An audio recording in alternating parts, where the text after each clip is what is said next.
Maintenant, vous avez compris un petit peu les objectifs. Au niveau des passes, appuyez, mettez un petit peu plus de vérité.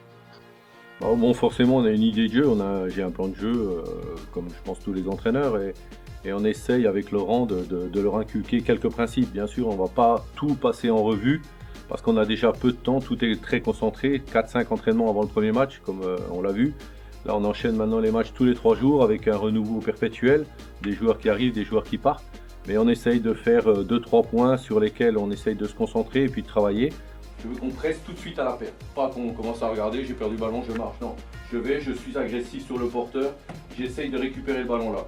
Si l'équipe adverse a le bonheur de sortir de notre pressing, qu'on n'a pas eu la chance de la récupérer sur les 2-3 passes, l'équipe adverse elle a fait ça, elle est sortie n'importe, là pas de problème. On revient dans un bloc médian et là on passe dans une récupération collective, ok ? Mais nous, on ne privilégie pas la qualité, on essaye d'être équitable avec tout le monde. Et puis on équilibre les équipes pour justement avoir le meilleur rendement possible par rapport à nos adversaires qui, eux, préparent le championnat qui arrive à grands pas. Les milieux excentrés et les latéraux. L'importance là, souvent, on vous voit, vous êtes vraiment sur la même ligne. D'accord ?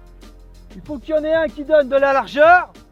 Si Soulé, par exemple, donne de la largeur, Romuald, son vis-à-vis, voilà, rentre un petit peu. Plus le temps passe, plus les joueurs ont du mal à accepter le fait d'être au chômage.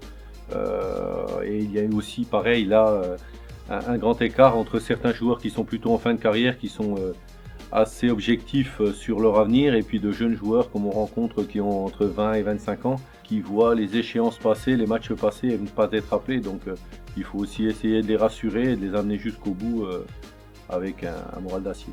J'ai eu une année assez difficile, là ça nous permet de nous remettre sur le devant de la scène, d'être au contact de différents clubs, de plusieurs personnes, de retisser des liens avec notre réseau et puis ça nous permet de nous mettre aussi dans le bain. On travaille avec une équipe, l'UNFP nous offre des conditions exceptionnelles dans ce cadre de lice avec tout ce qu'il faut au niveau terrain, équipement, diététique, récupération avec des kinés, des ostéos, la télé on le voit, on peut même analyser les matchs comme si on était dans un club.